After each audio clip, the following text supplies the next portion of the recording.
नमस्कार दोस्तों। जरा एक वीडियो पहले मैं आपको दिखाता हूं, वो वीडियो देखिए।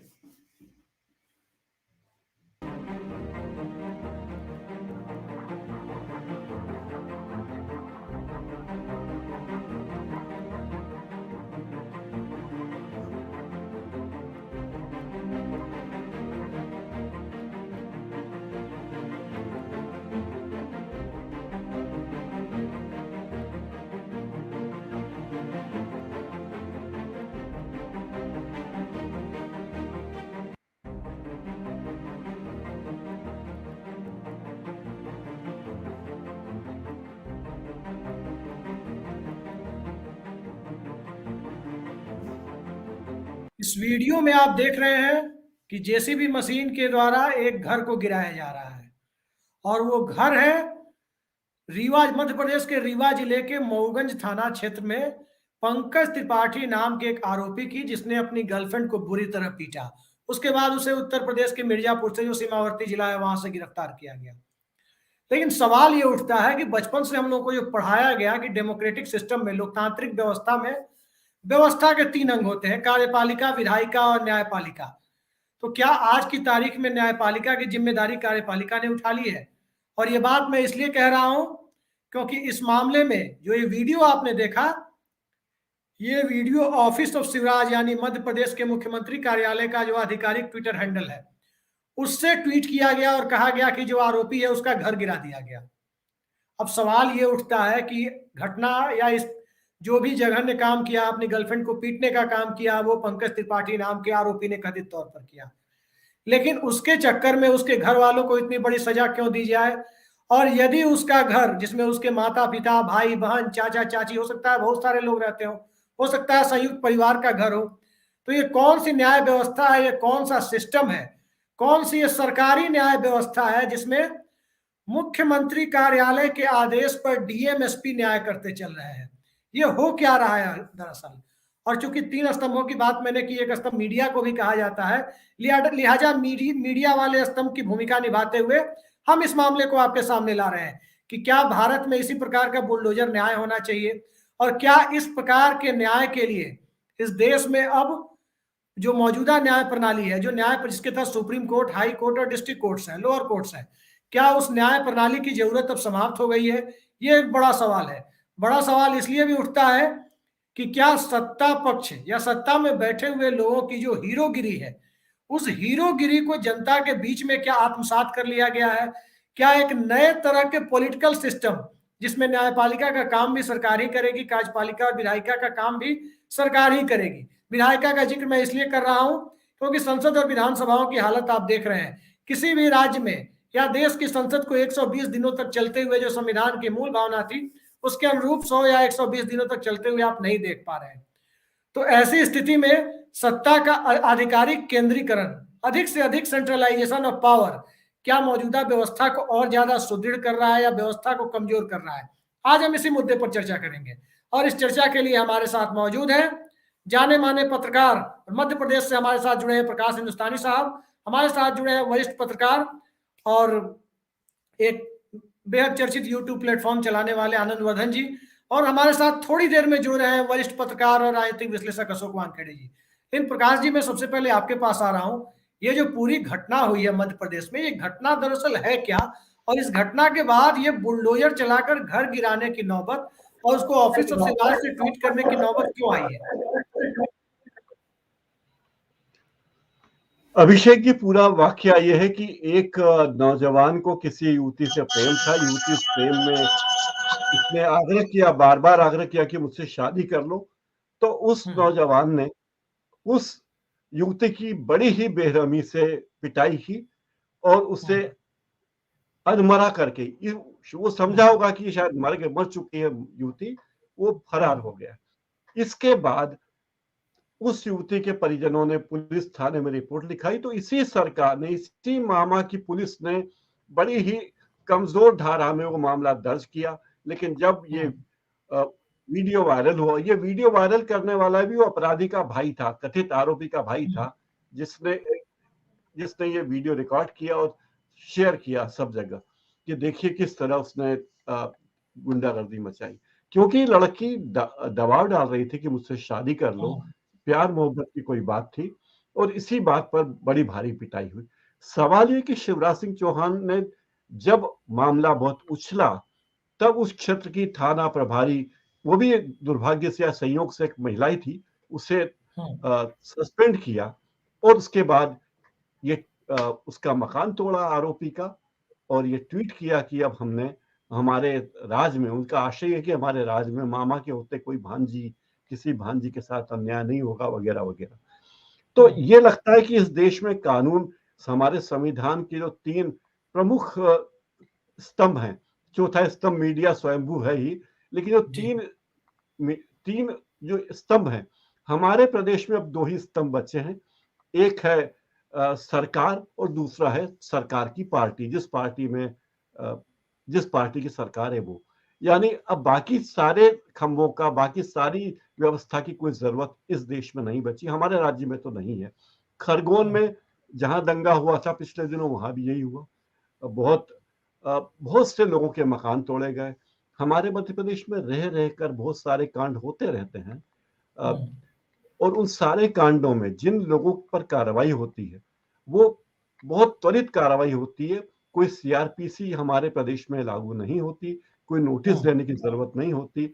और जो हनी ट्रैप मामला हुआ था, उसमें कई लोगों के घर, दुकान, बिल्डिंग्स, होटल सब तोड़ दिए गए थे। जो लीगल थे उनको भी तोड़ दिया गया, और उसके परिवार के लोगों को रहने के लिए तक जगह नहीं बची जिस व्यक्ति पर आरोप था। लेकिन इस सब के बाद भी हनी ट्रैप के किसी फंसे गए किसी अपराधी की या किसी अधिकारी की या नेता के बारे में अभी तक कोई कार्रवाई, उस पर कार्रवाई नहीं हुई। जिन लोगों ने मामला उजागर किया उन पर कार्रवाई हुई। जैसे व्यापम घोटाले को उजागर करने वाले लोगों पर कार्रवाई हुई, घोटाला करने वालों पर कार्रवाई नहीं हुई। मेडिकल कॉलेजों में भ्रष्टाचार करने वालों पर कार्रवाई नहीं हुई, जिन्होंने शिकायत की थी, जो पीड़ित थे, उन पर कार्रवाई हुई। तो ये कानून में, हमारे संविधान में लगता है कि अब न्यायपालिका की जगह जाती रही है।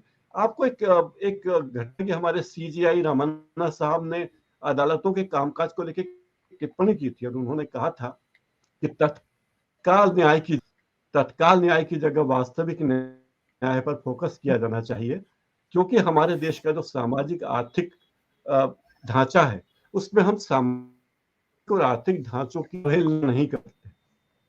इंस्टेंट नूडल का दौर चल रहा है, लेकिन इसका मतलब ये नहीं कि आप इंस्टेंट जस्टिस की बात करें, तत्काल न्याय देने की बात, न्याय देने का, और न्यायपालिका अपने हिसाब से ही कार्य करती है। रमन साहब ने कहा था, न्यायमूर्ति रमन साहब ने, उन्होंने ये बात भी कही थी कि न्यायपालिका के कामकाज में कैसे सुधार हो कि आम आदमी तक न्याय पहुंचे। लेकिन दुर्भाग्य की बात है कि न्याय पहुंचाने में बाधा बनने वाले लोग ही इस संविधान के प्रमुख आधार स्तंभ हैं। अभिषेक जी।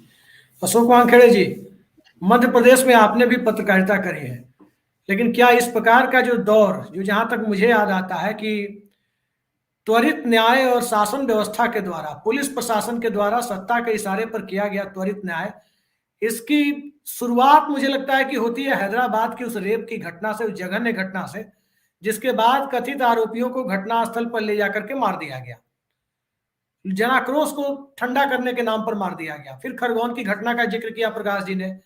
उसके बाद आप देखें कि उत्तर प्रदेश में कई जगह बुलडोजर, किस प्रकार से बुलडोजर चलाया गया, कानूनों को धत्ता बताते हुए कहने की जरूरत नहीं है।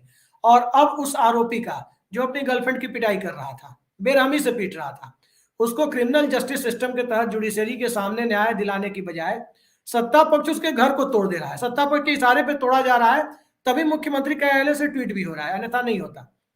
इस व्यवस्था को आप किस तरह से देखते हैं, और ये व्यवस्था आगे जाते हुए कैसे दिखाई देती है आपको? आप म्यूट हैं। सही कहा अभिषेक जी आपने। मेरी पत्रकारिता की शुरुआत मेरी इंदौर से हुई, और तब मैं जब ट्रेनी था तब प्रकाश जी एस्टेब्लिश्ड पत्रकार थे। वो उनको हम एक रोल मॉडल के दृष्टि से देखा करते थे, तो उन्हें तो मेरे से ज्यादा पता है। लेकिन मध्य प्रदेश में, हर देश की आजादी के बाद हर प्रदेश में कहीं ना कहीं थोड़ा बहुत होता आ रहा है, लेकिन उन्होंने सही बात कही, और इससे ज्यादा और कोई इसका विश्लेषण नहीं हो सकता कि अब संविधान में, कम से कम मध्य प्रदेश में, न्यायपालिका नाम की कोई चीज है नहीं। आपने जिस हैदराबाद की केस का जिक्र किया, जहां रेपिस्ट को गोली मार के इनकाउंटर दिखाया गया, कम से कम उसका कहीं न्यायपालिका ने दखल ली और कम से कम उसके ऊपर, उन अधिकारियों के ऊपर चार्जशीट फाइल हुई है, एक ये मामला ओपन हुआ है। मध्य प्रदेश में ऐसे कोई मामले नहीं है। मध्य प्रदेश में जैसा सर ने कहा कि व्यापक घोटाले में क्या हुआ, जो जिन्होंने उजागर किया वो तकलीफ में है। ये जो महिला वाला जो मामला जो हुआ था वहां पे, हनी ट्रैप वाला मामला, ये मामला ही बहुत ही हाई प्रोफाइल मामला है। इसमें कई मंत्री है, कई बड़े बड़े आईएएस ऑफिसर है, आईपीएस ऑफिसर्स है, उनका नाम कहीं नहीं आता और पीछे जा रहे बाकी लोग, जिन लोगों ने इसमें उठाने में मदद की वो लोग कट गए। अभी वो एक उज्जैन का बहुत, मैं अभी गया था उज्जैन कुछ दिन पहले, मुझे एक पत्रकार मित्र मिले और उन्होंने जब मुझे कागज दिखाए तो मेरे होश उड़ गए कि उज्जैन में जो कॉरिडोर बन रहा है, उस कॉरिडोर में जो कुछ जमीनें सरकार ले रही है, कुछ जमीनों को सरकार ने अपने रिकॉर्ड में दिखा दिया, किसी और की जमीन, सरकारी जमीन दिखा दिया। जब वो कोर्ट गया और जब कोर्ट से, क्योंकि वो पत्रकार है, उसने लिखा कि ये क्या हो रहा है, तो उसके ऊपर एफआईआर पे एफआईआर दर्ज हो रही है और हर एफआईआर पे वो हाईकोर्ट से बेल ले रहा है और हाईकोर्ट से एक में एंटीसिपेटरी बेल लेने के बाद भी उसके ऊपर 5,000 रुपए का इनाम जारी करके उसको फरार घोषित कर दिया है। ये महामहिम मध्य प्रदेश की सरकार है कि जब इंटरिम बेल को भी फरार अपराधी मानते उसको, उसका क्या सिर्फ इतना था कि पुश्तैनी जो जमीन थी वो कह रहा है कि आप लीजिए, एक न्यायिक कंपेंसेशन मुझे दीजिए। एक कंपेंसेशन भी देना नहीं चाहते। आपने, कलेक्टर ने कुछ किया, कलेक्टर के कुछ खिलाफ बोला, आपके ऊपर एफआईआर की फेरिस्त लग जाएगी। पत्रकार पीड़ित है, लोग पीड़ित है, क्योंकि वहां कानून व्यवस्था पे कोई विश्वास ही नहीं रहा लोगों का। इसीलिए वहां पे मंत्री भी ये कहती है, उषा ठाकुर का आज का स्टेटमेंट है वहां पे कि हर एक ने लाइसेंस लेना चाहिए घर में। जैसा हम टेबल कुर्सी खरीदते वैसा हथियार खरीदने चाहिए लाइसेंस, क्योंकि लाइसेंस रखना जरूरी है। प्रधानमंत्री नरेंद्र मोदी जी बार बार आत्मनिर्भरता की बात करते हैं, तो कानून व्यवस्था के लिए भी अब आत्मनिर्भरता जनता ने कर लेनी चाहिए। बुलडोजर सिस्टम, कई राज्यों में ऐसा ही बुलडोजर यूपी जैसा चलाने का प्रयास किया तो हाईकोर्ट ने बहुत बुरी तरह से लताड़ा है सरकार जी कि भाई हमारी जरूरत क्या है यदि आप ही बुलडोजर चलाओगे तो। आज वो आदमी फरार है, फरार होने के बाद उसका कोर्ट में प्रोसिक्यूशन होना चाहिए। बुलडोजर चलाने का ये अधिकार किसने, क्यों, कैसे दिया पता नहीं। दाऊद इब्राहिम भी है तो उसकी प्रॉपर्टी सीज करो, बुलडोज नहीं कर सकते। गैर कानूनी हो तो फिर आप कानूनन नोटिस दो। आप पिछले 30 साल से कोई गैर कानूनी वहां घर बना के रह रहा है, उससे ज्यादा गैर कानूनी तो भोपाल में कई मंत्रियों के बंगले में किया हुआ काम है जी। जो बंगले में किराए, वो जो कमरे बढ़ाते हैं और इधर उधर जो फेंसिंग बढ़ाते हैं, ऐसा कई गैर कानूनी काम है, लेकिन होता नहीं। मध्य प्रदेश में वाकई जो हो रहा है वो कहीं ना कहीं, यदि अपराधी मुस्लिम है तो फिर उसके ऊपर एक्शन कड़ी एक्शन करके ये दिखाने का प्रयास किया जाता है।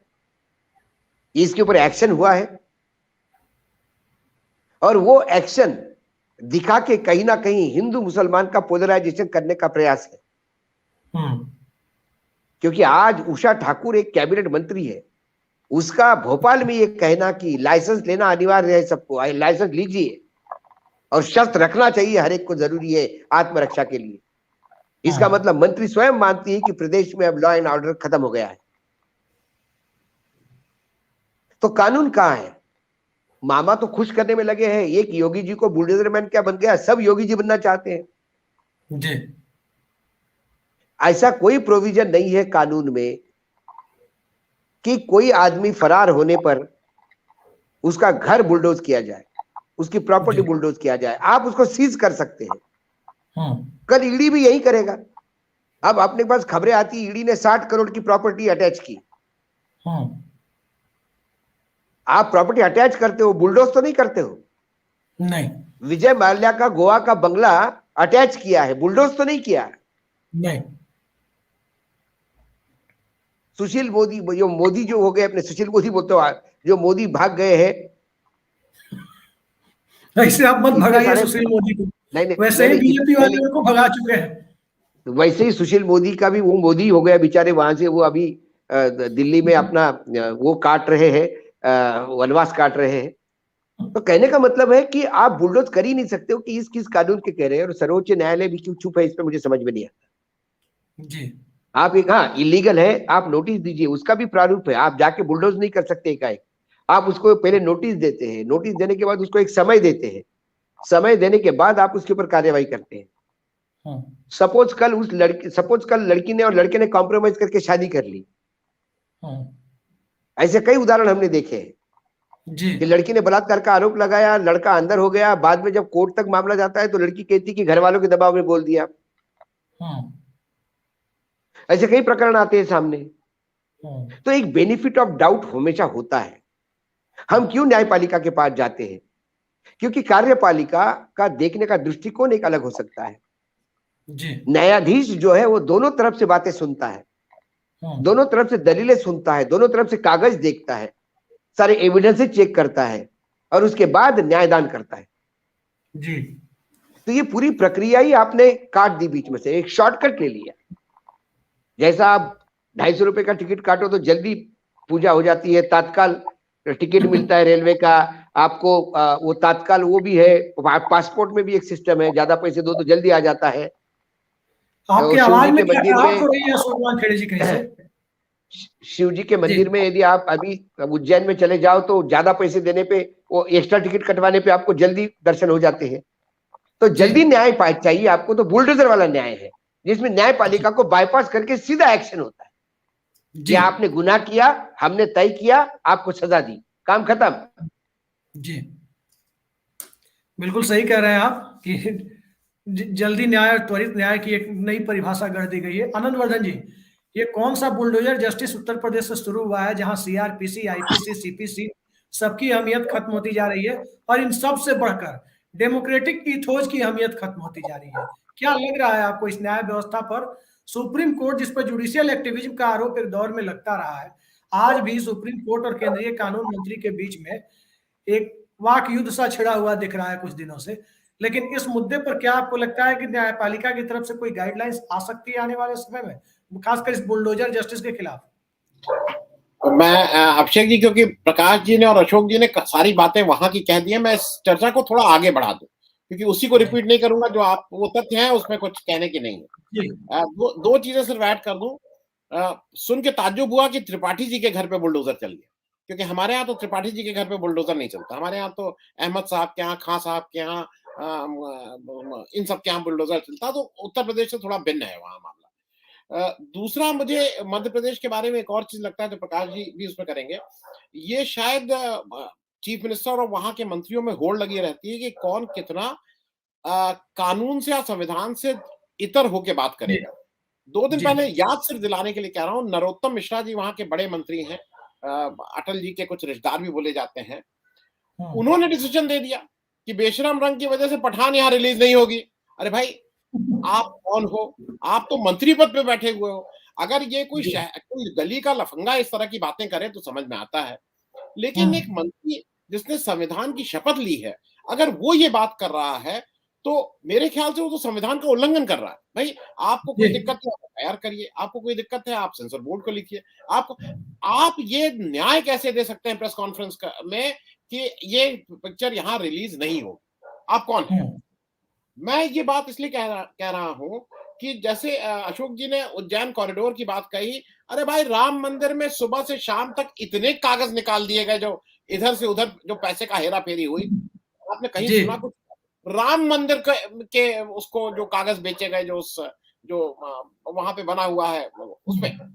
मैं 2-3 चीजें इसलिए बता दूं कि ये मैं चर्चा को थोड़ा और व्यापक इसलिए कर दूं, ये केवल मध्य प्रदेश नहीं है, उत्तर प्रदेश है, मध्य प्रदेश की अभी आप बात कर रहे हैं, आप मोरबी की भी बात कर लीजिए, गुजरात में भी हुआ, और उसके बाद भी, मतलब ये मैं सिर्फ इसलिए कह रहा हूं कि ये बीजेपी की एक स्टाइल ऑफ वो है जिसपे मैं अभी उस पर भी थोड़ा बात करना चाहूंगा।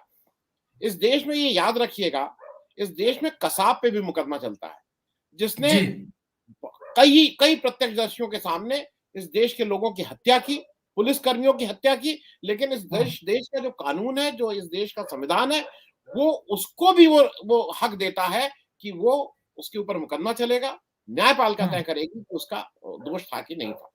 अब मैं आ जा रहा हूं जरा वाइडर उस पे। देखिए, जैसा आप सबने कहा, विधायिका, कार्यपालिका, न्यायपालिका, देश जो है वो संविधान से चलता है, एक संवैधानिक व्यवस्था है। और न्यायपालिका का काम केवल हम लोगों को ये लगता है सुप्रीम कोर्ट, उच्चतम न्यायालय, नीचे डिस्ट्रिक्ट कोर्ट, हाई कोर्ट, ये मुझे ऐसा लगता है कि इसके पहले हो विधायिका में आज ये माना जाता है, ऐसा मानते हैं जो इस समय है, कि रूल ऑफ मेजोरिटी है। अगर मेरे 303 हैं तो मैं जो चाहूंगा वो करूंगा। लोकतंत्र में रूल ऑफ मेजोरिटी नहीं होता है। लोकतंत्र में पक्ष और विपक्ष होता है।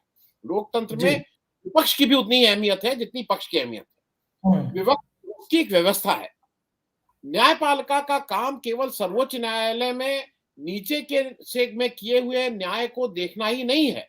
उसका एक बड़ा काम यह है कि जो विधायिका हमारे कानून पास करती है वो संविधान सम्मत है कि नहीं है, उस पर नजर रखें। ये संविधान में दिया हुआ है, ये कोई मेरा इंटरप्रिटेशन नहीं है। जो कानून जो पास हो रहे हैं वो संविधान सम्मत है कि नहीं है, और जिसको कहते हैं कि उसमें आंख रखने का काम उसका है। अब इनका जो एजेंडा है और ये न्यायपालिका को कैसे कंप्रोमाइज कर रहे हैं, वो कितना हाई ऑन प्रायोरिटी, ये जरा समझ लीजिए। इन्होंने एक नेशनल जुडिशियल अपॉइंटमेंट कमीशन कब किया? 2014 में मई में शपथ ली, 11 अगस्त 2014 को लोकसभा में इंट्रोड्यूस हुआ, 13 अगस्त को लोकसभा में पास, 14 अगस्त को राज्यसभा में पास। इतनी जल्दी थी जी। और इसको फिर अक्टूबर 2015 में सुप्रीम कोर्ट की एक कॉन्स्टिट्यूशनल बेंच ने इसको कहा कि अनकॉन्स्टिट्यूशनल है और वॉइड। खत्म। इसके बाद पहली बार कोई कॉन्स्टिट्यूशनल अमेंडमेंट कंप्लीटली क्वैश हुआ था। वो क्वैश हुआ था जी। अब 99th कॉन्स्टिट्यूशनल अमेंडमेंट। अब समस्या ये है, जो इस समय समस्या आई है, एकदम से आपने ये देखा होगा कि एकदम से जुडिशरी वर्सेस विधायिका का कुछ मामला झगड़ा बढ़ गया है। जी। कारण एक ही है, ऐसा नहीं है कि 2015 से 2022 तक सब चीजें ठीक थी। कारण है कि चंद्रचूड़ जो जाके बैठ गए हैं SCJI, और वो 10 नवंबर 2024 तक रहेंगे, अगले इलेक्शन के बाद तक। अब उनके लिए ये बड़ी भारी दिक्कत है। ये सिस्टमैटिक ढंग से प्रहार किया जा रहा है। किरण रिजिजू साहब, वाइस प्रेसिडेंट धनखड़ साहब, शिवराज चौहान साहब, ये सब part of the larger conspiracy word नहीं यूज करूंगा, part of the larger design है। आप एक चीज बताइए, प्रकाश जी यहां बैठे हैं, अशोक जी हैं, जब न्यायपालिका ने ये कह दिया कि ये संविधान सम्मत नहीं है, इट इज गैर कानूनी है, तो इसके बाद अगर इस पे कोई बात करता है वो कंटेम्प्ट है। जी। अगर अगर न्यायपालिका ये कह देती है कि ये संवैधानिक है, ये कानून गलत है, और उसको लेके अगर किरण रिजिजू बार बार उसको करते हैं, तो इट इज कंटेम्प्ट। जी। इस पे अगर वाइस प्रेसिडेंट धनखड़ साहब कुछ कहते हैं तो कंटेम्प्ट है, इस पे बात नहीं कर सकते हैं। एक बात मैं कह के आगे बढ़ूंगा इसलिए क्योंकि वाइस प्रेसिडेंट ने राज्यसभा में अपना एक पर्सनल, उनका और सोनिया गांधी के बीच में था, एक तो सोनिया कहा जाता है कन्वेंशनली जो सदस्य वहां ना उस पर टिप्पणी नहीं करनी चाहिए, लेकिन अगर उनके ऊपर कोई व्यक्तिगत टिप्पणी हुई थी जो उस सदन में नहीं हुई थी, आप अपना पर्सनल स्कोर सेटल करेंगे। सदन का वो जो समय होता है वो सदन के मेंबर्स के लिए होता है, वो वाइस प्रेसिडेंट साहब का समय नहीं है। वो सदन के मेंबर्स का समय है। आप उसमें इंक्रोचमेंट कैसे करेंगे? लेकिन एक नैरेटिव ये बनाया जा रहा है, और ये मैं इसलिए कह रहा हूं कि एक नैरेटिव बनाया जा रहा है देश में। किरण रिजिजू साहब का एक स्टेटमेंट आया, अगर आपको याद हो 10 दिन पहले, कि भाई कॉलेजियम सिस्टम की वजह से इस देश में 4 करोड़ 90 लाख केसेस पेंडिंग है। इससे दर्शकों को एक चीज याद दिला दूं, 4 करोड़ 90 लाख में 4 crore 30 lakh cases district court में पेंडिंग है, और डिस्ट्रिक्ट कोर्ट 100% स्टेट गवर्नमेंट का है, उसका कॉलेजियम से कोई मतलब नहीं है। वो आपकी नाकामी। एक चीज और है सर, इस मामले में एक चीज और है कि हाई कोर्ट वो कंट्रोलिंग अथॉरिटी है लोअर कोर्ट की, लेकिन सुप्रीम कोर्ट हाई कोर्ट की कंट्रोलिंग अथॉरिटी नहीं है, एडमिनिस्ट्रेटिव अथॉरिटी नहीं है। Abhishek ji, for the purposes of promotion and transfer, जी, not for the purposes of appointment, please. नहीं, ये मैं इसलिए कह रहा हूं कि दर्शकों को ये स्पेसिफिक होना चाहिए। डिस्ट्रिक्ट कोर्ट उसका पहले स्तर से जो वो चाहे और डिस्ट्रिक्ट जज तक, जी ये एक हाई कोर्ट की व्यवस्था है कि एक जज को एक डिस्ट्रिक्ट दे दिया जाता है जिससे उसकी फंक्शनिंग को करें, बाकी जी। उनका ना उसके बाकी किसी में उसका कुछ लेना देना नहीं है। जी 4 करोड़ 30 एडमिनिस्ट्रेटिव लाख अथॉरिटी है बस। जी, और 4 crore 30 lakh cases state government के निकम्मेपने की वजह से। तो किरण जी रिजिजू साहब ये क्यों नहीं कहते हैं? निकम्मापना कहिए, स्टेट गवर्नमेंट से कहिए, कहेंगे हमारे पास इंफ्रास्ट्रक्चर नहीं है, हमारे पास जजेस की कमी है। तो ये तो जिम्मेदारी आपकी है, जी इसमें कॉलेजियन सिस्टम का कोई लेना देना नहीं है, लेकिन बनाया ऐसे जा रहा है कि कॉलेजियन सिस्टम से सब है। मैं ये मानता हूं कि कॉलेजियन सिस्टम शायद आइडियल नहीं है, गड़बड़ है, लेकिन अगर सरकार अपॉइंट करने लगेगी तो सिर्फ 2 केसेस आपको अभी याद दिला रहा हूं। इलेक्शन कमीशन जी का क्या हुआ? माना जाता है ना कि बिल्कुल ट्रांसपेरेंट और इंडिपेंडेंट रहेगा, है इंडिपेंडेंट। जी नहीं। एक जगह का नाम नहीं लूंगा, आप लोग समझ जाएंगे। देश का सर्वोच्च पद है हमारी रक्षा से संबंधित, 9 महीने तक खाली रहता है, रूल चेंज जी किए जाते हैं। एक व्यक्ति जो इसलिए रूल चेंज किए जाते हैं कि अपने चहेते व्यक्ति को उस पद पे बिठाया जाए। जी अगर कल के दिन आप इन लोगों के हाथ में अपॉइंटमेंट दे देंगे तो मालूम नहीं क्या होगा। स्टेट गवर्नमेंट में आपकी और जानकारी भी बता दूं, दर्शकों को भी पता है, जो हाई कोर्ट से लेके लोअर कोर्ट तक जो सरकारी वकील एडमिट होते हैं उनका कोई वो नहीं है, केवल पैरवी है। और आज की तारीख में आरएसएस के यहाँ से के जो कार्यालय उससे एक लिस्ट जाती है, वही वकील लोग वहां के सरकारी वकील बनते हैं। ये आप अपने यहाँ कहीं भी चेक करके देख सकते हैं। जी मैं ये बात इसलिए कह रहा हूं क्योंकि इस बात पे चर्चा होनी चाहिए। शिवराज सिंह पाटिल जी की अपनी एक समस्याएं हैं, उनको उससे पॉलिटिकल अफेयर्स कमेटी जो उनकी हाईएस्ट कमेटी उससे निकाल दिया गया है। उनको लग रहा है कि अगले इलेक्शन के बाद वो रह पाएंगे कि नहीं रह पाएंगे, उनकी एक वॉर ऑफ सक्सेशन वहां पे भी चल रहा है उनके, जो वो एक अपनी समस्या है। लेकिन इन लोग एक चीज भूल जा रहे हैं, आप किसी को खुश करने के चक्कर में, एक किसी को करने के चक्कर में आप इस देश के संविधान की धज्जियां उड़ा रहे हैं। और उस पे कहीं ना कहीं जो बार बार इसमें भी कुछ कमेंट्स आ रहे हैं कि भाई इसमें सुप्रीम कोर्ट को कॉन्ग्रेस लेना चाहिए, नहीं लेना चाहिए। अब सुप्रीम कोर्ट ये रोज ऐसा काम कर रहे हैं, ये हमको और आपको लेना चाहिए। अगर हम और आप ताली बजाना शुरू करते हैं, हम और आप बहुत खुश होते हैं, हमारी आपकी तरफ से कोई प्रोटेस्ट होता है? क्योंकि ये एक दिक्कत वाली चीज है जिसमें इसमें मुझे ऐसा लगता है कि न्यायपालिका को इसमें नहीं पड़ना चाहिए। कोई अगर जाए, प्रभावित आदमी जाए, तब वो अपना एक सिस्टम ले ले, लेकिन क्योंकि इनके ऊपर कोई फर्क नहीं पड़ेगा। न्यायपालिका कुछ कह दे, ये कोई मानने वाले आप जो बात कह रहे हैं आनंद वर्धन जी, फंडामेंटल राइट से जुड़ा हुआ मुद्दा है, और फंडामेंटल राइट से जुड़े हुए मुद्दे को रिट के तहत सीधे सुप्रीम कोर्ट सुन सकता है। आर्टिकल 32 के तहत, 226 के तहत हाई कोर्ट की जो अधिकारिता है, उससे ज्यादा अधिकारिता फंडामेंटल राइट्स वाले मामले में सुप्रीम कोर्ट की हो जाती है। तो गाइडलाइंस तो जारी कर ही सकते हैं। अभिषेक जी, इस देश में आज पीएम केयर फंड में पैसा कहां से आ रहा है, और चीन से गलवान के बाद चीन से कितने लोगों का पैसा आया, जब इस पे कोई ट्रांसपेरेंसी नहीं है, तो आपको लगता है क्या सुप्रीम कोर्ट इसको सुन लेगा? सुप्रीम कोर्ट ने वो सारे इलेक्टोरल बॉन्ड से लेके वो सारे चीजें जो थोड़ा मुश्किल वाली थी, वो सब ठंडे बस्ते में डाल दिए। तो मैं इसलिए कह रहा हूं, ये हमारा और पब्लिक प्रेशर जब तक नहीं बनेगा, तब तक मुझे नहीं लगता है कि इसमें कुछ होने वाला है। हम सबको बहुत अच्छा लगता है कि बुलडोजर यहाँ लोग गिफ्ट में देने लगे हैं भाई। बुलडोजर अब गिफ्ट में दिया जाता है, मोमेंटो बना के, और एक जगह नहीं, ये तमाम जगह हो रहा है जी। ये हमारी साइकोलॉजी भी तो कहीं ना कहीं दिखा रही है। अगर इस देश में आपको याद हो 1990 में, हम सब जो ये सब लोग बैठे हैं सबको याद होगा, 1990 में जब अडवाणी जी की रथ यात्रा थी, तो उनको गिफ्ट रास्ते में क्या मिल रहे थे? त्रिशूल, तलवार, भाला, गदा, धनुष बाण। ये कोई राम मंदिर बनाने का ये कोई वो है? आप खुद सोचिए, राम मंदिर में मैंने भी कुछ दिया है तो अरे कोई ढोल दे देता है, कोई दीपक दे देता है, कोई घंटी दे देता है, कोई घंटा दे देता है। ये त्रिशूल, भाला, तलवार, खंजर, ये कहीं दिया जाता है? तो हमारा जो हिंदुत्व का जो एक नई परिभाषा ये लोग लिख रहे हैं, उसमें लार्जर डिजाइन ये है कि कैसे न्यायपालिका को कंट्रोल किया जाए। लेकिन मुझे नहीं लगता है कि अभी ये वाटर टेस्ट कर रहे हैं। मुझे नहीं लगता है कि अभी आने वाले, कम से कम चंद्रचूड़ जी बाकी कुछ करें या ना करें, इतना मुझे अभी भी ये विश्वास है कि वो इनकी इस चीज को अभी कामयाब जल्दी नहीं होने देंगे जी। और वैसे भी 10 नवंबर तक की जो तारीख आपने बताई 2024 में, यदि आज जो हालात दिख रहे हैं, उसमें पोस्ट नरेंद्र मोदी भी 6 महीने का कार्यकाल चंद्रचूड़ साहब के पास है। अब आने वाले समय में देखते हैं क्या होता है। प्रकाश हिंदुस्तानी जी, ये मामा का आपको क्या लगता है, बीजेपी ने उनके अरमानों पर बुलडोजर चला दिया है, इसलिए वो भी बुलडोजर न्याय की तरफ पड़ गए हैं आगे?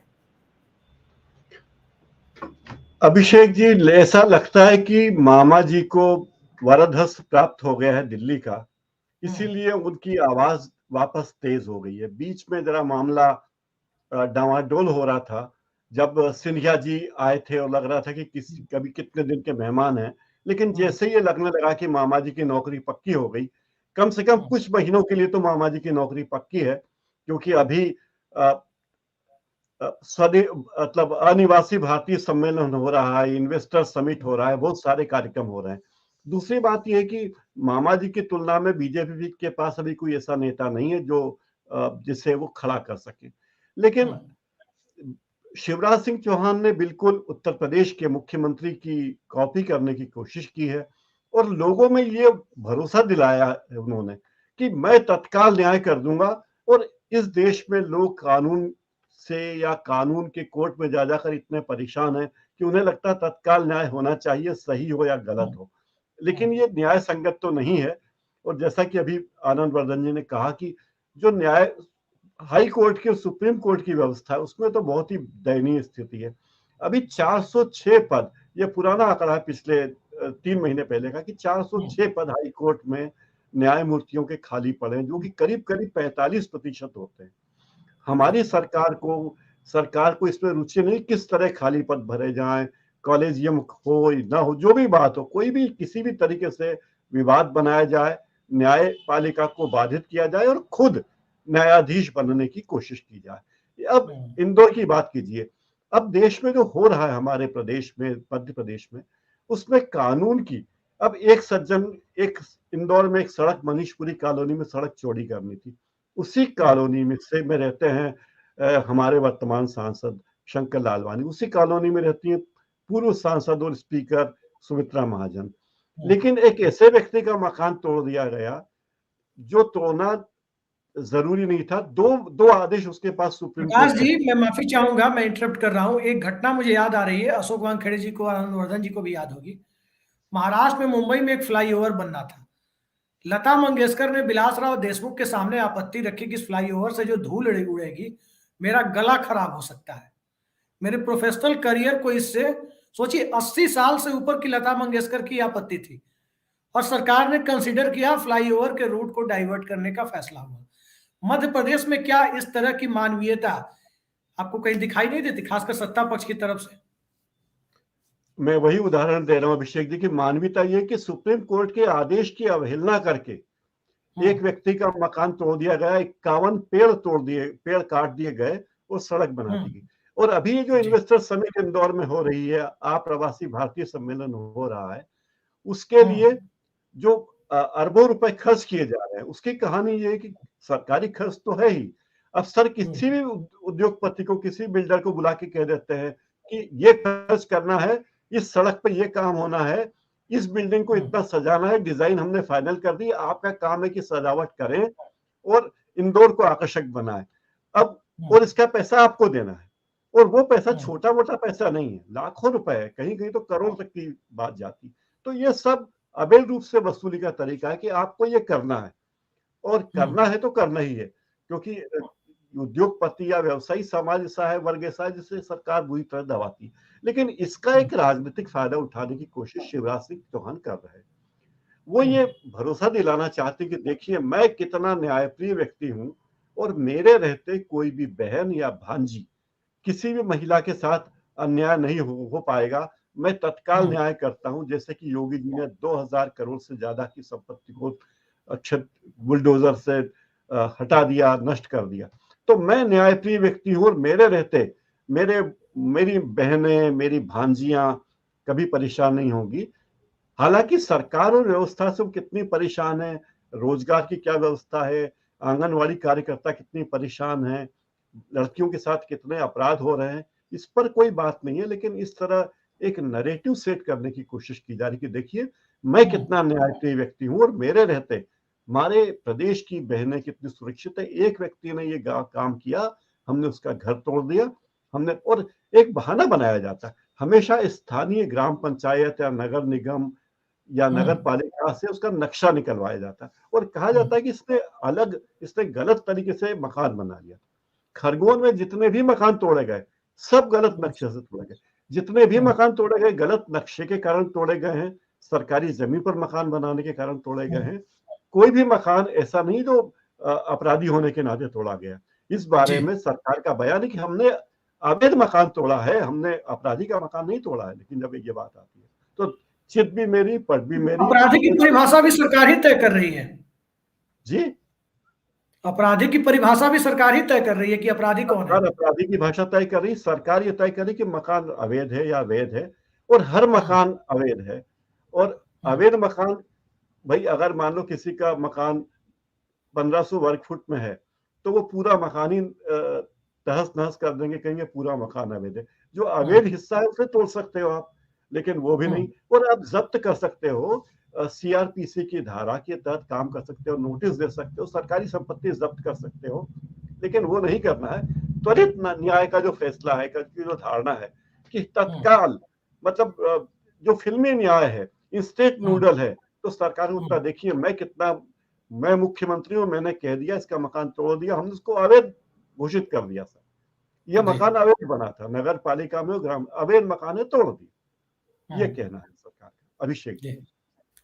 अशोक वानखेड़े जी, मध्य प्रदेश के पॉलिटिकल सिस्टम के बारे में जितना हम लोगों ने पढ़ा है या सुना है, वहां के चंबल घाटी के जो वहां के अपराधी थे उनको सरेंडर कराने के लिए जयप्रकाश नारायण जाया करते थे। फूलन देवी मध्य प्रदेश में जाकर के मुख्यमंत्री के सामने सरेंडर करती थी। उस मध्य प्रदेश में इस बुलडोजर न्याय के लिए स्पेस कैसे पैदा हो गया? जनता अचानक से सीधे 180 डिग्री कैसे मूव कर गई है? जनता मूव नहीं कर रही है। जब आप सत्ता में रहते हैं और सत्ता का नशा जब आपके पास हो जाता है और विपक्ष कमजोर पड़ जाता है, सही कहा शंभुनाथ जी ने कि आपको कहीं ना कहीं हमको ये आवाज उठानी होगी। इस बुलडोजर जब खरगोन में ये हो रहा था, तब मीडिया क्या कर रहा था? मीडिया को एक बहुत बड़ा पक्ष बन के उतरना चाहिए था। देखिए, नारायण राणे का घर भी इलीगल बना था, नक्शे पास नहीं हुए थे। क्या हुआ? नारायण राणे को नोटिस गया, बुलडोजर तो नहीं चला। नारायण राणे हाईकोर्ट तक गए, हाईकोर्ट ने कहा कि आप अपना घर ठीक करिए, ये नक्शे पास नहीं है, जो इलीगल है, जो गलत कंस्ट्रक्शन है उसको तोड़िए। नारायण राणे ने तोड़ा, तोड़ना पड़ा उनको। लेकिन ये तोड़ने का ऑप्शन भी जो गलती करता है उसको दिया जाता है। ये नहीं बोला जाता है कि नक्शा देखा, पास नहीं किया, तोड़ इसको ना, वो अधिकार भी नहीं है। गलत नक्शे से भी हो गया तो, सरकारी जमीन पे भी हो गया तो नोटिस जाते हैं, नोटिस के बीच का डिस्टेंस होता है। एक ही दिन में पहला सुबह 7 बजे एक लेटर, दूसरा, तीसरा, और रात को शाम को 6 बजे रिमाइंडर, और 8 बजे बुलडोजर। ये नहीं होता, ये खाना पूर्ति नहीं होती। कानून का मायना खाना पूर्ति नहीं है। कानून का मतलब है एक प्रैक्टिकल, उसको न्याय मिलता नहीं मिलता, उसको आप इतना समय देते नहीं देते। तो ये कई चीजें रही। बात मामा जी की, प्रकाश जी ने कहा कि वो दिल्ली में सेटिंग करके आते हैं। प्रकाश जी, दिल्ली में सेटिंग करके वो क्या आते हैं, जब दिल्ली उनके पास आती है साल में एक बार, तो व्यवस्था करके चली जाती है और बाकी अब क्या बोले, सब सारा व्यवस्था हो जाता है। जो जैसा किराएदार आता है और एक बार मकान मालिक आता है साल में एक बार और किराया लेके जाता है, वैसे आते हैं और अगला एक्सटेंशन दे के जाते हैं। और ऐसे एक्सटेंशन पे मामा काफी दिनों से, भ्रष्टाचार में मध्य प्रदेश कहीं पीछे नहीं है। और आपने कहा चंबल की संस्कृति, चंबल में डकैतों में भी ऐसा न्याय नहीं होता था जैसा तुरंत किया जाता था। वहां पे भी पूछा जाता था, वहां पे भी परखा जाता था। ये तो डकैतों से, ये तो जब पॉकेट मार डकैत बन जाते हैं ना, तो ये छिछोरी हरकत करने लगते हैं। ये छिछोरी हरकत है। और सरेंडर करने के लिए यदि आज जयप्रकाश होते तो उनको चंबल जाने की जरूरत नहीं होती। वो सीधा भोपाल जाते तो भी कई डकैत बैठे हैं जहां उनको सरेंडर करवाना होता। आजकल डकैत तो राजधानी में बैठते हैं, जंगल में कहाँ होते हैं। आज तो उनको भी टुकड़े टुकड़े गैंग बता देते सब आज होते तो। हाँ बिल्कुल, आज तो मतलब आज जयप्रकाश नारायण भी टुकड़े टुकड़े गैंग के मेंबर होते हैं। कुल मिलाकर आज सबसे बड़ा हिंदुत्व का आइकॉन कौन? ये बताने का, या सबसे बड़ा बुलडोजर कौन, सबसे बड़ा न्यायप्रिय कौन, ये बताने का प्रयास किया जाता है। और जो वक्तव्य चाहे प्रज्ञा का हो, शिगोमा कर्नाटक में दिया हुआ, उषा ठाकुर जी का हो यहाँ पे दिया हुआ, या ये बुलडोजर का जो अभी जो हुआ, ये सारे कांड इसके तरफ इंगित करते हैं। क्योंकि अभी चुनाव अगले साल, मतलब अब 6 दिनों के बाद जो नया साल शुरू होने वाला है, उसी साल में मध्य प्रदेश में भी चुनाव है। जब आपके पास परोसने के लिए कुछ नहीं है, समस्या जो कि तो है, आपके आंतरिक कलह बहुत है, आप जो उधार के सिंदूर पे सरकार जी रहे हो, जो ज्योतिरादित्य सिंधिया के साथ जो लोग आए, वो भी आज पूर्ण रूप से भाजपाई नहीं बन पाए, ना भाजपाई उनको एक्सेप्ट कर पाए। ये आपको जो डिवाइड है, ये जिले जिले तहसील लेवल और ब्लॉक लेवल तक दिखेगी कार्यकर्ताओं के बीच में। इन सबका मेलजोल कैसा होगा? और आने वाले समय में यदि सरकार को जिताना है तो आपको फिर हिंदूवाद की बात करनी होगी, आपको बहुसंख्यकवाद का पे जाना होगा, आपको हिंदू खतरे में है बताना पड़ेगा, आपको ऐसा एक मामा चाहिए जो भांजियों के लिए बुलडोजर चलाता हो, जो स्वयं न्यायाधीश बनता हो। मुख्यमंत्री जी जब वो है, भांजियों की चीफ बात आप कर सेक्रेटरी रहे हैं, अशोक वानखेड़े जी, साला मसूद आरटीआई एक्टिविस्ट थे, उनकी रहस्यमय परिस्थितियों में हत्या हुई थी मध्य प्रदेश में, अगर आपको हाँ याद है। हाँ हाँ हाँ उस मामले में क्या हुआ? भांजियों की परिभाषा में नहीं आती थी, उस मामले में क्या हुआ? नहीं हमारे नहीं, देखिए अब मामा तो उनको भांजी मानते हैं, अब वो मामा नहीं मानती होगी इसलिए उनके साथ ऐसा हुआ, प्रॉब्लम है ना। प्रॉब्लम ये है कि सारे लड़कियों ने भी तो मामा मानना चाहिए ना, कोई मामा नहीं मानते। जैसा कई पत्रकार उनको मामा मानते हैं, तो अच्छे साथी रहते हैं, अच्छे सरकारी फ्लैट मिले हुए हैं, सारी सुविधा होती है, उनके टायर भी बदले जाते हैं स्टेट ट्रांसपोर्ट के ऑफिस से। भोपाल में तो बहुत कुछ होता है, प्रकाश जी को तो सब पता है और शिरडी की यात्राएं भी होती है। और जो उनको मामा नहीं मानते, हमारे जैसे प्रकाश जी के जैसे, वो हम चक्कर खाते रहते, इधर से उधर धक्के खाते रहते। तो उनको जो मामा मानते हैं, उनकी तो सुविधा बिल्कुल सब वेल टेकन केयर ऑफ है। तो कुल मिलाकर वो मामा स्वयं न्यायाधीश है। देखिए ये सब मोदी जी को कॉपी कर रहे हैं। मैं ही चीफ सेक्रेटरी, मैं ही कैबिनेट सेक्रेटरी, मैं ही हाई कोर्ट जज, मैं ही सुप्रीम कोर्ट जज, मैं ही पार्टी का आला कमान, मैं ही पार्टी का अध्यक्ष, मैं ही डिफेंस मिनिस्टर, मैं ही राष्ट्रपति और मैं ही सब कुछ। तो राज्य में उसका एक छोटा प्रारूप होता है, मैं ही चीफ सेक्रेटरी, मैं ही मुख्यमंत्री, मैं ही गृह मंत्री, मैं ही न्यायाधीश, जो कुछ करूंगा मैं तय करूंगा। तो जब आप इस बात पे आते हो, इंदौर की बात तो अभी इन्होंने बताई, इंदौर में तो वाकई इतने आयोजन हो रहे हैं प्रकाश जी, इतने आयोजन हो रहे हैं कि जब कोई नए आयोजन की घोषणा होती है तो बिल्डर रात को सोता नहीं, उसको लगता है फिर एक कोई काम मेरे सर पे चढ़ गया है। पैसा कमाना मतलब to earn profit has become a sin, एक पाप हो गया। आप अच्छे उद्योगपति होना, अच्छे बिल्डर होना, अच्छे कंस्ट्रक्शन या अच्छे मार्केट, इंदौर ये मिनी बॉम्बे है, टेक्सटाइल का बहुत बड़ा हब है, मसालों का बहुत बड़ा हब है। वहां के व्यापारियों के लिए ये नया नया आयोजन इंदौर में एक तकलीफ वाला मामला हो गया कि हर आयोजन में समझ सर पे यदि बांधा जाएगा, अरे आपका इंदौर, आपका इंदौर, अरे इतना बड़ा इंदौर को मत बनाओ कि हम गायब हो जाए इंदौर से। ये स्थिति हो गई है। नाइट लाइफ के नाम पे जो हो रहा है, मतलब नंगा नाच हो रहा है, उसके ऊपर तो किसी की नजर नहीं जा रही है। अभी कल आज मैंने एक वीडियो देखा इंदौर में प्रकाश जी, वो कोई नया मॉल बना है, उस मॉल में जाने के लिए 4-5 किलोमीटर की लंबी लाइन लगी हुई थी, सारे रोड जाम हो गए थे। उसके तरफ किसी का ख्याल नहीं जाएगा। वो रास्ते में आए हुए जो अतिक्रमण है उसको बुलडोज नहीं करेंगे, बुलडोज करेंगे ऐसी चीजें जहां से आपको वाई वाई मिलती है। और इसमें मीडिया का बहुत बड़ा दोष है। यदि हम इन चीजों को सवाल उठाए, हम वो घर बुलडोज होने के बाद सरकार पे सवाल उठा के सरकार को कटघरे में खड़ा करें तो शायद सरकार फिर से नहीं करेगी। लेकिन हम सरकार ने कितना महान काम किया है, ये जब महिमा मंडन करने लगते हैं तो सरकार को और उससे एक एनर्जी मिलती है।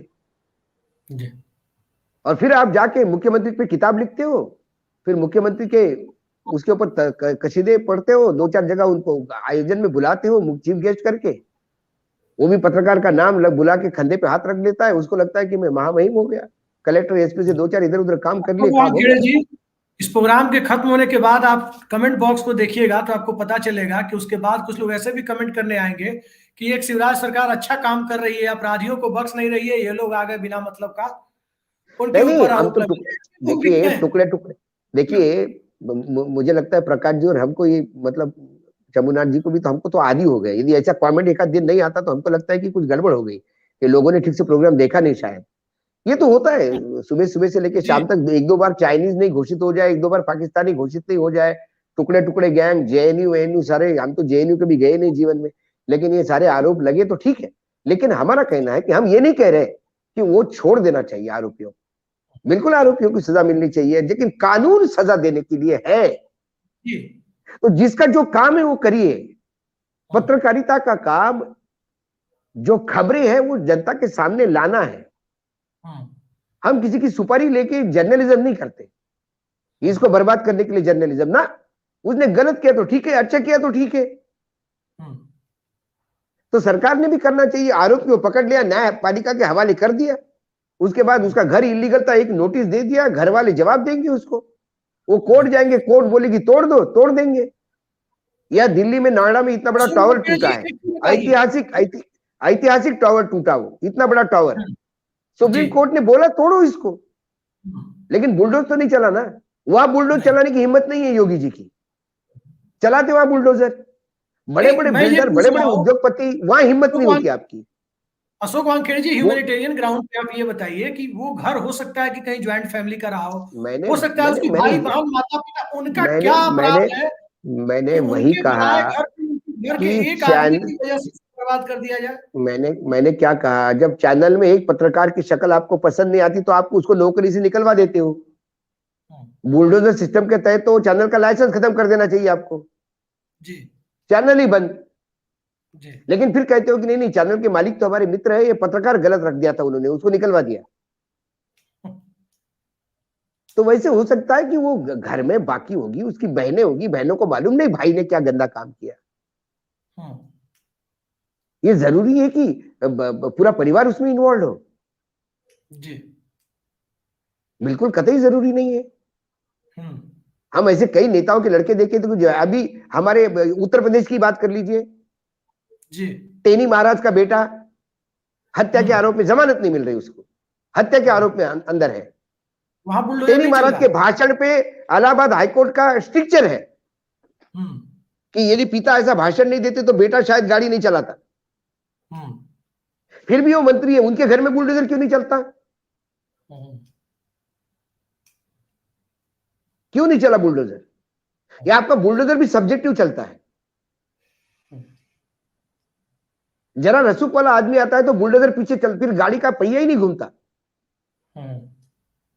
क्योंकि उसको मालूम है बड़े आदमी पे बुलडोजर डालोगे वो सुप्रीम कोर्ट तक खींचेगा आपको। एक गरीब कहां जाएगा जो अतिक्रमण में मैंने इलीगल घर बना के रह रहा है, उसके बाद खुद की जमीन तक नहीं, सरकारी जमीन पे रह रहा है, वो कहां लड़ेगा कोर्ट में आपके पास सामने? तो जो छोटे हैं उनको डराते हैं, जो बड़े हैं उनके यहां सलाम करते हैं। नहीं तो टेनी महाराज का महल ढाई के दिखाए बुलडोजर, इतने इतने किसान मारे गए। नहीं, अब न्यायपालिका में है कि न्यायपालिका तय करेगी।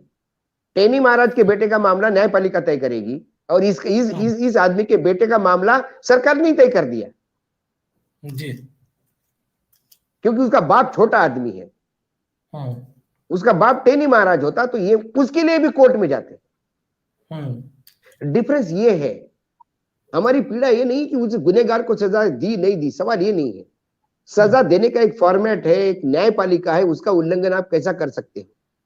और सबसे दुर्भाग्य है कि हम बोल रहे हैं, न्यायपालिका चुप है।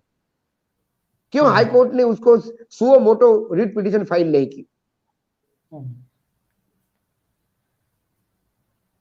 सरकार कैसी, क्योंकि जो स्टेटमेंट आते हैं वो तो ऐसे ही आते हैं। खरगोन में दंगाइयों के घर गिराए गए और फिर बोलते कि नहीं वो इलीगल कंस्ट्रक्शन था। तब इतने दंगा, मतलब किसी भी शहर का लीगल और इलीगल कंस्ट्रक्शन आपको देखना है तो वहां दंगे करवाओ पहले। दंगा होते से ही तुरंत सरकार तय करेगी ये इलीगल है, ये लीगल है, फिर मैप देखने लगेगी। सबसे पहले तो खरगोन में प्रकाश जी, मुझे लगता है कि वो जो अधिकारी थे उनको टर्मिनेट कर देना चाहिए, जेल में डालना चाहिए। इतने साल वो वहां काम कर रहे हैं और उनके नाक के नीचे सारा इलीगल कंस्ट्रक्शन हो रहा है। क्या कर रहे थे वो? सरकार के अरे टैक्स पेयर्स का पैसा है, वो तनख्वाह लेते हैं। उस पर एक्शन नहीं होती। मोरवी का पुल गिरता है, सही कहा शंभुनाथ जी ने, मोरवी का पुल गिरता है, अरे 2 सिक्योरिटी वालों को सस्पेंड करते हो, अरेस्ट करते हो, टिकट बुक करने वालों को अरेस्ट करते हो, जिसने अपने बेटी को ले जाके फीता कटवाया वो कहाँ है? क्योंकि वो अब्जोपति है, वो पार्टी का फंडर है, तो उस पर हाथ नहीं लगेगा, कलेक्टर और एसपी को हाथ नहीं लगेगा। उन्होंने ये पुल कैसा होने दिया उद्घाटन बिना ऑडिट किए? एक घड़ी वाले कंपनी को कोई एक्सपीरियंस नहीं था, उसको एक काम कैसा दिया? कोई नहीं पूछता साहब। सही कहा आपने कि पूरी व्यवस्था एक तरह से यही सरकार का दोगलेपना दिखता है। जी ठीक, आनंद वर्धन जी से ही हम जानते हैं। आनंद वर्धन जी, एक जमाने में देश के प्रधानमंत्री पद पर बैठे हुए लोग मुख्यमंत्रियों को थोड़ी सी गड़बड़ी दिखने पर या ज्यादा गड़बड़ियां दिखने पर राजधर्म की नसीहत दिया करते थे। आज के समय में तो प्रधानमंत्री से किसी को उम्मीद नहीं है कि मुख्यमंत्रियों को राजधर्म की नसीहत देंगे। क्या आपको लगता है कि अब न्यायपालिका को यह काम भी करना होगा कि सत्ताधीशों को राजधर्म की नसीहत देती चले? नहीं, ऐसा मत कहिए, नसीहत तो दे रहे हैं हमारे प्रधानमंत्री जी, किसको नसीहत नहीं देते हैं। और उनके जैसा बेचारा और त्यागी पुरुष तो है ही नहीं, जो खुद ही उन्होंने क्वांटिफाई कर दिया कि 3 से 4 किलो गाली पर डे उनको मिलती है, तो उनसे ज्यादा त्यागी और जो दूसरों को नसीहत दे, इसमें तो कोई दिक्कत नहीं। मैं थोड़ा सा 2 चीजें मध्य प्रदेश के बारे में कह दूं। उत्तर प्रदेश के लोग जो थे, आपने बागियों की बात कही, तो उसमें जयप्रकाश नारायण का नाम जरूर था, लेकिन एक व्यक्ति का उसमें बहुत रोल था जिसका नाम हम लोग शायद आज क्यों नहीं, अर्जुन सिंह का। वो वहां के चीफ मिनिस्टर थे, और अर्जुन सिंह वहां के टफ चीफ मिनिस्टर थे, जिन्होंने पंजाब की पूरी आतंकवाद की समस्या को हैंडल किया था। तो कोई अर्जुन सिंह को सॉफ्ट वो नहीं माना जाएगा, लेकिन उनके समय में जितने आत्मसमर्पण हुए वो ठीक है, विनोबा भावे के सामने और जेपी के सामने सब करके, उसका एक बड़ा कारण अर्जुन सिंह का भी वहां रहना था। लोगों को था कि हमें सर, जेपी वाली घटना अर्जुन सिंह के समय की नहीं है, अर्जुन सिंह के समय में फूलन देवी वाली घटना है। मैं ये कह रहा हूं कि एक जनरल जो एमपी में एक बड़ा कंट्रीब्यूशन अर्जुन सिंह का भी उस बागियों की उसको था। और वो मैं किस लिए कह रहा हूं कि हमारा बेचारा एक उत्तर प्रदेश का एक अपराधी, बड़ा अपराधी, वो भाग के गया महाकाल की शरण में मध्य प्रदेश में, उसको उत्तर प्रदेश वाले महाकाल से ले आए काश बाबा की शरण में, और यहाँ उत्तर प्रदेश में आते उसका तो काम तमाम कर दिया गया। तो अब भरोसा रह भी नहीं गया मध्य प्रदेश पे और बाबा और महाकाल पे, क्योंकि यहाँ का कॉरिडोर पहले बन गया, हम लोग ज्यादा मजबूत है। अब एक बाबा को छोड़ के दूसरे बाबा के राज्य में गया तो कैसे होगा? न्याय के लिए उसको जहाँ जाना चाहिए था। ठीक है, अब मैं जो मुझे जो ज्यादा है, देखिए ऐसा है कि जो प्रकाश जी ने भी कहा, आज आप छोटे शहरों में, मैं दिल्ली और मुंबई की बात नहीं कर रहा हूँ, लेकिन जो लखनऊ, जयपुर, भोपाल, इंदौर, इन शहरों में रैंडमली अगर कोई उठा लिया जाए तो मैं दावे से कह सकता हूँ 80% से ज्यादा घर जो होंगे उसमें कुछ ना कुछ इलीगलिटी, अगर वो कुछ ना कुछ इलीगलिटी। आपने आज तक सुना कि किसी इंजीनियर साहब की, किसी जूनियर इंजीनियर साहब की, किसी टाउन प्लानर की ऊपर कोई एक्सप्लेनेशन हुआ, उनसे कुछ वसूली हुई, उनको कोई सजा मिली? आज तक नहीं। अब होता क्या है कि जब आप इसमें जाते हैं तो वो आज आप बहुत सी सड़कों पे जाइए 40 किलोमीटर की, उसमें वो लखनऊ की जो एक लोहिया पथ है उसमें 40 किलोमीटर की स्पीड लिमिट है, 100 में से 99 कार 40 से ज्यादा चलती हैं। तो वो कुछ आपने सिस्टम ही ऐसा बना रखा है कि जो भी होगा वो इलीगल माना जाएगा। मकान तोड़े जा रहे हैं टेक्निकल। सर एक चीज सुनने में आती है, कितनी सच है कितनी गलत मैं नहीं जानता, लेकिन देश के एक बड़े उद्योगपति का एंटीलिया वक्फ बोर्ड की जमीन पे बना हुआ बताया जाता है। ये बातें भी चर्चा में आती है। आप एंटीलिया तो बड़ी बातें कर रहे हैं, मैं 2-3 आपको, और वही बंबई की आपने बात कर ली तो वही की बात सुन लीजिए जी। समीर वानखेड़े का जो टोटल रोल था, बाद में तो कहा गया ना कि ये सब बिल्कुल वो था, वो क्या हुआ उनका? कुछ हुआ नहीं। एक न्यायपालिका की, अपनी न्यायपालिका की एक विजया ताहिल रमानी जी थी, जो chief justice of Madras high court की थी। उनकी गलती क्या थी कि जब वो महाराष्ट्र में जज थी तो उन्होंने यही जो बिल्किस बानो वाला केस है, उसके आरोपियों को हाई कोर्ट से सजा बहाल रखी थी, और बहाली नहीं रखी थी, पुलिस को भी डांटा था और सबको डांटा था कि किस तरह से तुमने इन्वेस्टिगेशन किया है। उनके साथ क्या हुआ? और उनके साथ यही नहीं हुआ, मेघालय 75 जज की बेंच से उनको ट्रांसफर किया गया मद्रास से मेघालय, और जब उन्होंने त्यागपत्र दिया तो उनके ऊपर इंक्वायरी बिठाई गई और अभी 4 जी। दिन पहले आपने पेपर में पढ़ा होगा, और इंक्वायरी बिठाने वाले वो गोगोई साहब थे भाई, चीफ जस्टिस ऑफ इंडिया। और जी। अभी 2 दिन पहले, 4 दिन पहले आया है कि सीबीआई ने कहा कि हमें इसमें कुछ नहीं कहना, इसके इनके अगेंस्ट कुछ नहीं मिला है। कुछ हुआ गोगोई साहब से? पूछा किसी ने? उनको जो भी पेंशन मिलती है उसमें 1 रुपया कम किया गया कि भाई आपने गलत काम किया था, 1 रुपया हम कम कर दे रहे हैं? एक मैं और ध्यान इसलिए बता दूं कि जब ये जो एग्जीक्यूटिव या विधायिका होती है, जब अपना काम कैसे करती हैं, मैं नाम से बोल रहा हूं। उत्तर प्रदेश के एक जज साहब हैं, जस्टिस SN शुक्ला, जी। उनको दीपक मिश्रा जी ने, वो पाए गए मेडिकल कॉलेज घोटाले में उनको लिप्त पाया गया। चीफ जस्टिस ऑफ इंडिया ने कहा कि इनको इस पद से हटाइए और इनके ऊपर कार्रवाई शुरू करिए इम्पीचमेंट की, क्योंकि वो इम्पीचमेंट की कार्रवाई एक लंबी कार्रवाई है जो प्रेसिडेंट के यहाँ से होकर संसद में आती है।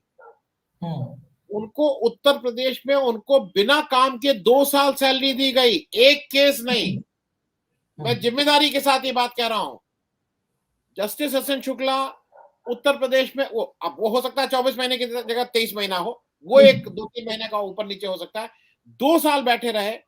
दीपक मिश्रा का उस पे वो आया कि इनको हटाया जाए। उसके बाद जस्टिस गोगोई ने कहा, लेकिन फाइल राष्ट्रपति के यहाँ बैठी रही तो बैठी ही रही। मैं उसमें ज्यादा नहीं कहूंगा क्योंकि उसके मुझे नहीं पता कि वो हद क्या है। अगर उसका कोई इन्वेस्टिगेशन करे तो बहुत सी चीजें वहां क्यों बैठी रही।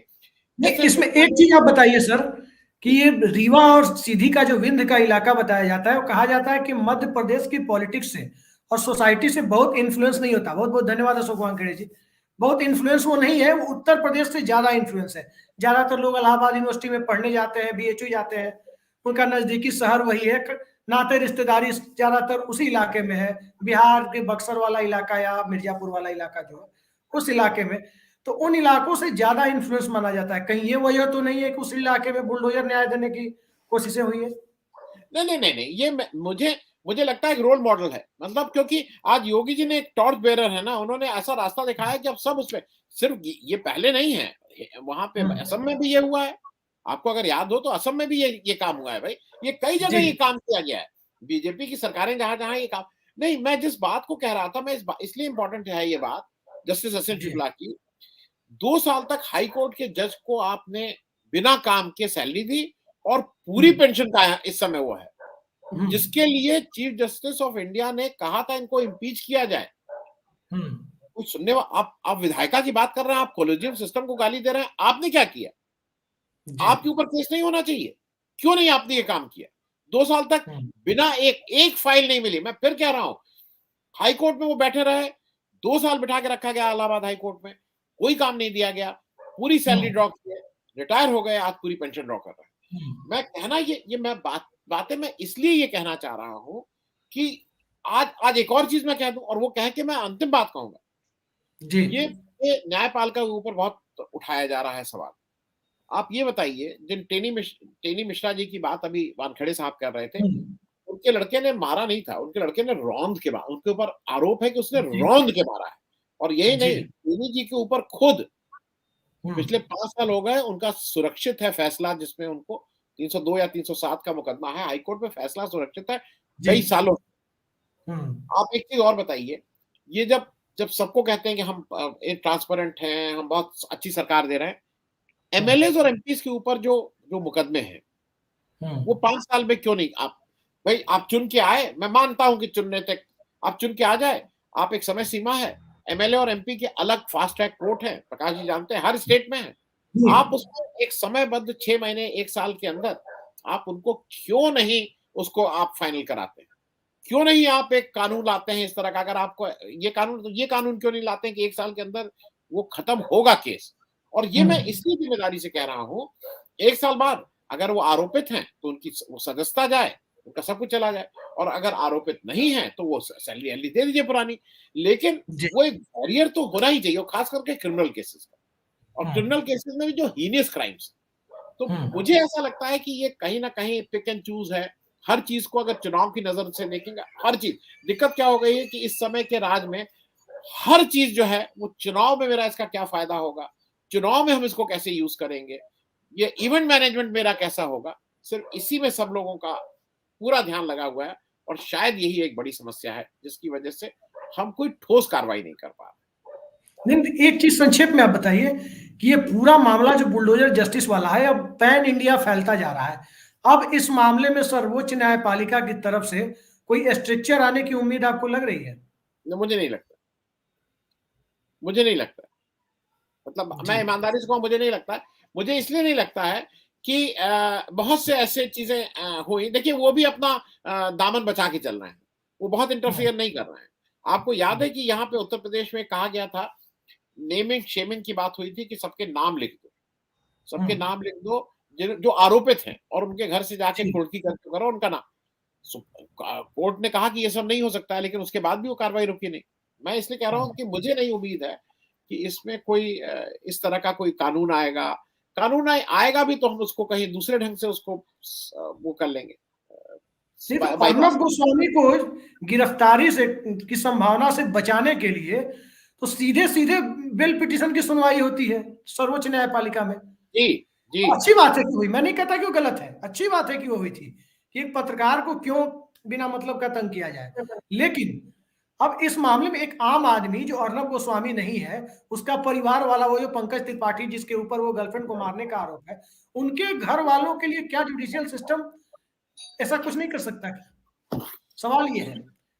नहीं, सवाल ये इसलिए कुछ नहीं हो सकता है कि इस देश कि के पहले जो घर बना के दो उनका, फिर उसके बाद इंक्वायरी होगी कि वो गलत था कि सही था। नहीं, इस तो देश के एडवोकेट जनरल साहब के घर में एक दोषी व्यक्ति जो वेस्ट बंगाल के हैं, मैं नाम मुझे ठीक से याद, शायद अधिकारी जी थे, लेकिन मैं नाम इसलिए नहीं क्योंकि वो नहीं, वो उनके घर पे, एडवोकेट जनरल साहब के घर पे जाते हैं, उनके ऊपर सीबीआई की इंक्वायरी चल रही है, सीबीआई के वकील एजेंट, जब इस पे हल्ला मचता है तो कहते हैं कि नहीं वो मेरे घर आए थे 20-25 दिन, लेकिन मैं उनसे मिला नहीं, जी, और खुलेआम जा रहे हैं वो बीजेपी के, चूंकि वहां के वेस्ट बंगाल के शायद लीडर ऑपोजिशन है, जो भी हैं, बड़े वो हैं, पहले ममता बनर्जी के साथ थे।